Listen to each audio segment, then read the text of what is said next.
सुबह के करीब 9 बजे बोमडिला की ठंडी हवाओं के बीच मैंने अपनी जर्नी शुरू की। लेकिन पहाड़ों से नीचे उतरने से पहले एक सुकून वाली जगह पर रुकना जरूरी था। बोमडिला मॉनेस्ट्री। मॉनेस्ट्री की शांति को महसूस करने के बाद और भगवान बुद्ध को नमन करके मैंने पहाड़ों से नीचे उतरने का सफर शुरू किया। ठंडी हवाएं, घुमावदार रास्ते और सामने इंतजार कर रही थी एक लंबी जर्नी। अरुणाचल आते वक्त जिस रास्ते से मैं गुजरा था उसके मुकाबले ये सड़क कहीं ज्यादा बेहतर और चौड़ी थी। राइड अब पहले से ज्यादा स्मूथ लग रही थी। पहाड़ धीरे धीरे पीछे छूट रहे थे और सफर अपने अलग ही रंग दिखा रहा था। कुछ देर बाद मैं पहुंच चुका था तेंगा वैली मार्केट। चारों तरफ हरे भरे पहाड़, ठंडी हवा और घाटी के बीच से गुजरती सड़क सफर को और भी खूबसूरत बना रही थी। भालुकपोंग रूट से आने वाले राइडर्स अरुणाचल की पहली बड़ी वैली अक्सर यहीं देखते हैं, लेकिन मैंने एंट्री शेरगांव रूट से की थी, जो थोड़ा ज्यादा रिमोट था और वहां होमस्टे ढूंढना भी आसान नहीं था। इस रूट पर आते हुए मैंने ये भी नोटिस किया कि बोमडिला में होटल्स और होमस्टे काफी ज्यादा थे। और फिर मैं आगे बढ़ा नाग मंदिर की तरफ। मंदिर के बाद सड़क धीरे धीरे ऊपर चढ़ने लगी। फिर कुछ देर बाद मैंने बाइक रोक दी और पीछे मुड़कर देखा। शांत पहाड़ और घुमावदार रास्ते की खामोशी। और फिर मैंने दोबारा राइड शुरू की। अब रास्ता और ऊंचाई की तरफ जा रहा था और आगे बढ़ते हुए मैं पहुंचा नेचीपुर टनल। जैसे ही मैं टनल से बाहर निकला, मौसम अचानक बदल गया। हल्की बारिश शुरू हो चुकी थी और चारों तरफ घना कोहरा फैल गया था। सड़क अब और भी खूबसूरत लगने लगी। गीली सड़क पर हल्की चमक और पहाड़ धुंध में धीरे धीरे गायब होते हुए ऐसा लग रहा था जैसे सफर ने अपना ही रंग बदल लिया हो। और फिर आगे बढ़ते हुए निचीपुला वाटरफॉल सामने आ गया। पानी पहाड़ों से गिरता हुआ और हल्की बारिश के बीच उसकी आवाज पूरे माहौल को और भी शांत और जादुई बना रही थी। मैं अब बादलों के बीच से राइड कर रहा था, जैसे बादल जमीन पर उतर आए हों। हर तरफ बस धुंध ही धुंध और मैं उसी के बीच आगे बढ़ता जा रहा था।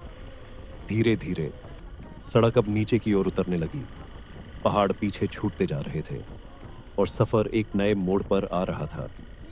धीरे धीरे पीछे छूटते पहाड़ों को देखते हुए ऐसा लग रहा था जैसे मैं अलविदा नहीं कह रहा, बस फिर से लौट आने का एक वादा कर रहा हूं। दूर कहीं नदी की आवाज सुनाई दे रही थी, लेकिन वो दिखाई नहीं दे रही थी, जैसे पहाड़ों ने उसे अपने अंदर छुपा लिया हो। और फिर कमिंग रिवर धीरे धीरे सामने आ गई, शांत और बेहद सुकून से बहती हुई। फिर रास्ते में अचानक एक लैंडस्लाइड आ गया। सड़क बंद थी, गाड़ियों की लंबी कतार थी।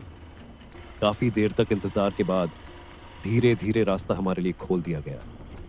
थोड़ी देर आगे बढ़ने के बाद टिप्पी गांव आ गया। अब रास्ता थोड़ा खुला सा था और चारों तरफ बस हरियाली ही हरियाली। सड़क धीरे धीरे इन घने जंगलों के बीच से अपना रास्ता बनाती हुई आगे बढ़ती रही और मैं पहुंच गया भालुकपोंग। ये एक बॉर्डर टाउन है जहां अरुणाचल प्रदेश खत्म होता है और असम की शुरुआत होती है। और यहीं पर मुझे धीरे धीरे समझ आया कि अब मुझे खूबसूरत अरुणाचल प्रदेश को अलविदा कहना होगा। कोई शोर नहीं था, कोई बड़ा पल नहीं, बस एक शांत सा एहसास, जैसे कोई अपना पीछे छूट रहा हो। और दिल बस इतना कह रहा था कि ये सफर खत्म नहीं हुआ, कि बस एक याद बनकर मेरे साथ आगे चल रहा है। भालुकपोंग के बाद नामेरी नेशनल पार्क का एरिया शुरू हो जाता है। रास्ते पर कुछ बंदर खेलते हुए भी दिखे। भूख भी लग रही थी। फिर मैं रुक गया जंगल के बीचों बीच लंच के लिए और मिली एक गर्मा गर्म थाली। लंच के बाद मैं आगे निकल पड़ा।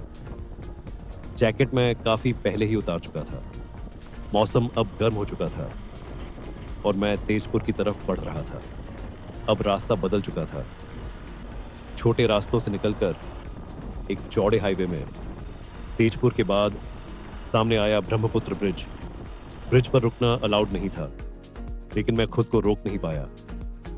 नीचे बहती ब्रह्मपुत्र नदी को देखकर उस पल ऐसा लग रहा था जैसे सामने कोई समंदर फैला हो। फिर मैंने ब्रिज क्रॉस किया।